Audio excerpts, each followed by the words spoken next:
Phone tapping కేసులో విచారణ నిమిత్తం మాకు పోలీసుల నుంచి నోటీస్ వస్తే మా స్టేట్మెంట్స్ రికార్డ్ చేయడానికి ఇన్వెస్టిగేషన్ ఆఫీసర్ దగ్గరికి వెళ్ళి రికార్డ్ చేయించడం జరిగింది. గత అసెంబ్లీ ఎన్నికల్లో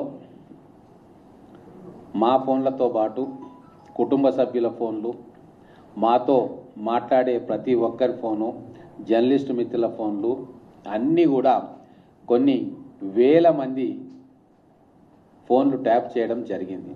అవన్నీ తెలుసుకొని మేము ఇమ్మీడియట్గా అధికారంలోకి వచ్చిన తర్వాత మార్చ్ అనుకుంటా, నాకు గుర్తున్నంత వరకు మార్చ్ 2024లో నేను కానీ మిత్రులు అనిరుద్ రెడ్డి గారు కానీ ఇంకా చాలామంది ఎమ్మెల్యేలు, అన్ని పార్టీలకు చెందిన వాళ్ళు కూడా డీజీపీ గారికి కంప్లైంట్ ఇవ్వడం జరిగింది, కమిషనర్ గారికి కంప్లైంట్ ఇవ్వడం జరిగింది, పోలీస్ కమిషనర్కు. ఈ ఫోన్ ట్యాపింగ్ వ్యవహారంలో మూల సూత్రధారుడు ఎవరు, పాత్రధారులు ఎవరు, ఎవరి ఆదేశాలతోటి ఫోన్ ట్యాపింగ్ జరిగింది, సమగ్రమైన దర్యాప్తు జరగాలని చెప్పి మేము కోరడం జరిగింది. ఆ దర్యాప్తులో భాగంగా అందరినీ కూడా పిలిచి స్టేట్మెంట్ రికార్డ్ చేస్తున్నారు. మాకు ఇది వ్యక్తిగతమైన సమస్య కాదు. ఒక ఎన్ఎం శ్రీనివాసరెడ్డితో అనిరుద్ రెడ్డి గారితో ఫోన్ ట్యాప్ అయింది అంటే మాకు ఇబ్బంది, మా కుటుంబ సభ్యులు కూడా ఇబ్బంది పడ్డారు. కానీ అంతకంటే పెద్ద విషయము, రాజ్యాంగబద్ధమైన హక్కులను పౌరులకు దక్కకుండా ఆర్టికల్ 14, ఆర్టికల్ 19 ఫండమెంటల్ రైట్స్ ఏవైతే మనకు రాజ్యాంగబద్ధంగా మనకు లభించినాయో వాటిని తుంగలో తొక్కే కార్యక్రమం జరిగింది. కాబట్టి ఏ వ్యక్తులైతే ముఖ్యమంత్రి గారు కావచ్చు, మంత్రులు కావచ్చు, ఎమ్మెల్యేలు కావచ్చు, వాళ్ళ ప్రమాణ స్వీకార సందర్భంలో వాళ్ళు ఏదైతే ప్రమాణం చేస్తారో రాజ్యాంగాన్ని రక్షిస్తామని చెప్పి, పౌరుల స్వేచ్ఛను రక్షిస్తామని చెప్పి, ప్రజారంజకంగా న్యాయబద్ధంగా స్వార్థం కోసం మళ్ళీ అధికారంలో రావడం కోసం ఉల్లంఘించారు. కాబట్టి అట్లా ఉల్లంఘన చేసిన ప్రతి ఒక్కరికి, ముఖ్యమంత్రి కావచ్చు, మంత్రులు కావచ్చు, పోలీస్ అధికారులు కావచ్చు, డీజీపీ నుంచి కానిస్టేబుల్ వరకు, ఎమ్మెల్యేల నుంచి ముఖ్యమంత్రి దాకా శిక్షించాలని చెప్పే ఆలోచనతోటే మేము కంప్లైంట్ ఇవ్వడం జరిగింది. వాస్తవంగా చెప్పాలంటే తెలంగాణ ఉద్యమంలో మీరందరూ కూడా పాత్రధారులే, ప్రధానమైన పాత్ర మీరు పోషించారు. ఆ రోజు సీమాంధ్ర పాలకులు ఉద్యమ సమయంలో మనల్ని నిర్బంధ పెట్టినరు, మనను అరెస్టులు చేసిండ్రు, మన కదలిక పైన నిఘా పెట్టినరు అని చెప్పి మనందరికీ తెలుసు. మనందరం కూడా దాంట్లో ప్రత్యక్షంగా అనుభవించిన వాళ్ళం ఉన్నాం. కనీసం మన తెలంగాణ వస్తే ప్రజాస్వామిక హక్కులు కాపాడబడతాయని చెప్పి మనం మనస్ఫూర్తిగా నమ్మినాం. ఆ నమ్మకాన్ని వమ్ము చేసింది కేసీఆర్ ప్రభుత్వం.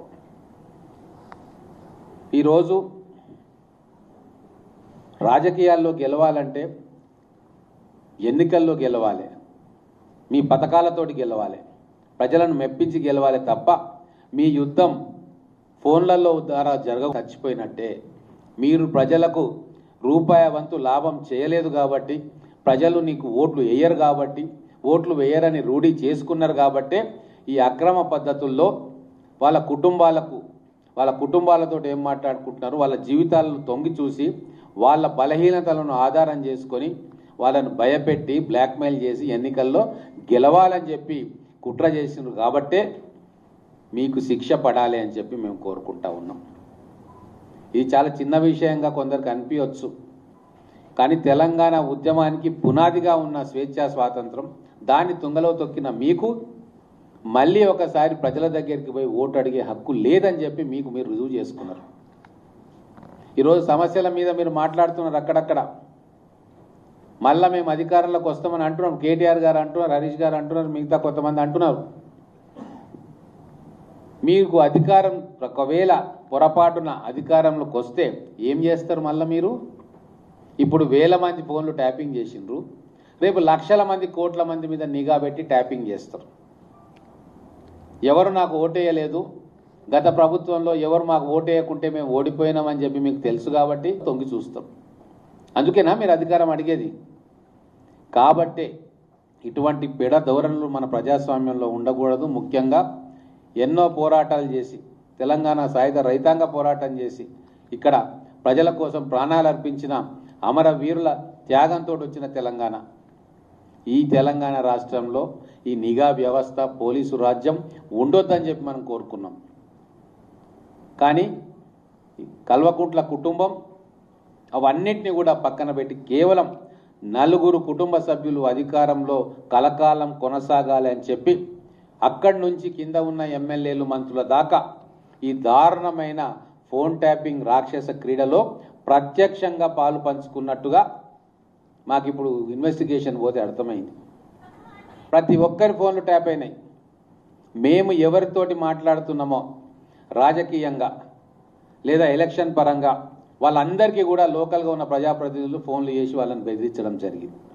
మరి వాళ్ళందరికీ ఎట్లా ఇన్ఫర్మేషన్ వచ్చింది అంటే ఎవరైతే ఎస్ఐబిలో ఉన్నారో ఈ ఫోన్ ట్యాపింగ్లు వాడుతున్నారో వాళ్ళు ఇమ్మీడియట్గా కన్సర్న్డ్ ఎమ్మెల్యేకి కావచ్చు మంత్రులకు కావచ్చు బీఆర్ఎస్కి సంబంధించిన వాళ్ళకి ఇన్ఫర్మేషన్ ఇస్తేనే కదా వాళ్ళు ఇమ్మీడియట్గా ఫోన్ చేసి వీళ్ళని బెదిరించడమో ప్రలోభ పెట్టడమో చేసిండ్రు.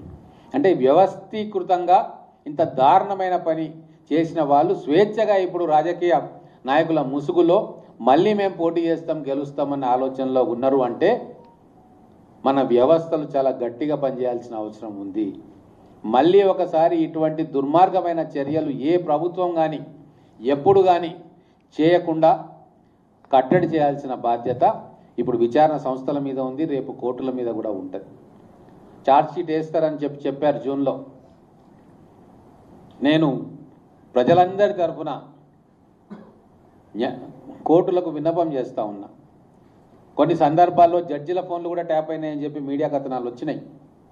కాబట్టే వ్యాపారస్తుల ఫోన్లు ట్యాప్ అయినాయి, రాజకీయ నాయకుల ఫోన్లు ట్యాప్ అయినాయి, జర్నలిస్టుల ఫోన్లు ట్యాప్ అయినాయి.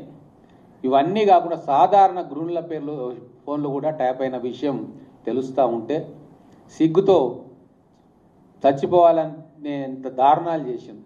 ఒక రాజకీయ నాయకుడిగా ఉన్నందుకు గతంలో ప్రభుత్వంలో ఉన్న వాళ్ళు కూడా రాజకీయ నాయకులు సేమ్ క్లాస్ వాళ్ళు అట్లా ఉన్నందుకు మేము వాళ్ళము ఒకటే ఘాటన ప్రజలు కడతారని చెప్పి ఆ ఆలోచన వస్తేనే కంపరం ఎత్తుతూ ఉంది.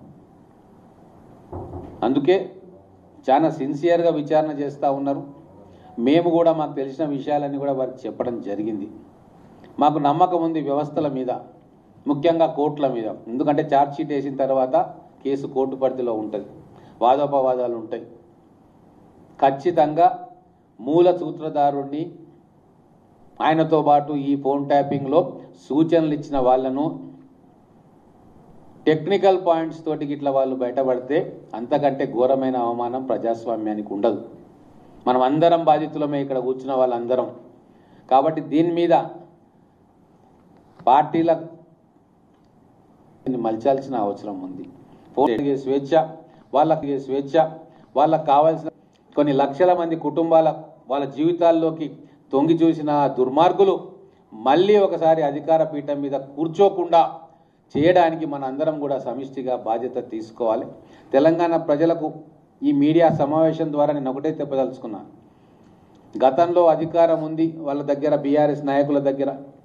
అధికారం మాకే కలకాలం ఉంటుందని చెప్పి విర్రవీగిండ్రు, ట్యాపింగ్లు చేసిర్రు, మా జీవితాల్లో తొంగి చూసిండ్రు. మళ్ళీ రేపు అధికారంలోకి వస్తామని చెప్పి కలలు కంటా ఉన్నారు. వాస్తవంగా ఒకవేళ పొరపాటు జరిగితే ఇప్పుడు వేలల్లో ట్యాపింగ్ జరిగింది. మన ఇండ్లలో మన ఫోన్లు మాత్రమే విన్నరు.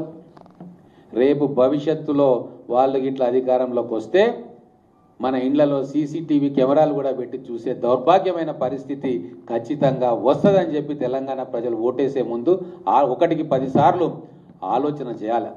ఈరోజు డ్రాయింగ్ రూమ్లో వచ్చిండ్రు, రేపు డ్రాయింగ్ రూమ్ను దాటి లోపలికి వచ్చే అవకాశం ఖచ్చితంగా గత ప్రభుత్వంలో ముఖ్యమంత్రిగా, మంత్రులుగా, శాసనసభ్యులుగా ఉన్న వ్యక్తులకు మళ్ళీ ఒకసారి అవకాశం ఇచ్చేటట్టుగా మన తీర్పు ఉండకూడదు, మన ఆలోచనలు ఉండకూడదు. ఈ దురదృష్టమైన కార్యక్రమాన్ని ఇక్కడితోటే చెక్కు పెట్టాలంటే ఆ పాపం చేసిన వ్యక్తులకు రాజకీయ సమాధి చేయాలని చెప్పి నేను తెలంగాణ ప్రజలను కోరుకుంటా ఉన్నాను.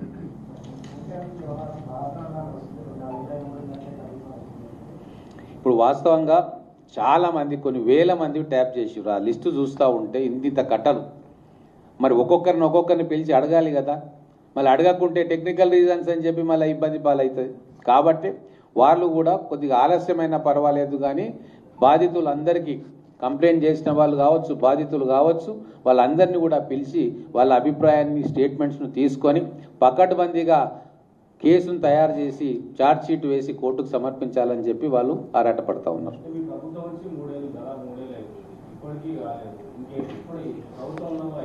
నాకున్న సమాచారం ప్రకారం ఫైనల్ స్టేజ్కి వచ్చింది ఇన్వెస్టిగేషన్. ఇంకా ఫైనల్గా ఇంకెవరెవరైతే మిగిలి ఉన్నారో వాళ్ళని కూడా విచారించి ఛార్జ్ షీట్ కూడా త్వరలోనే దాఖలు చేస్తారు. అన్ని నిజాలు కూడా ఛార్జ్ షీట్ దాఖలైన తర్వాత మీ అందరికి కూడా తెలుస్తాయి. మీడియా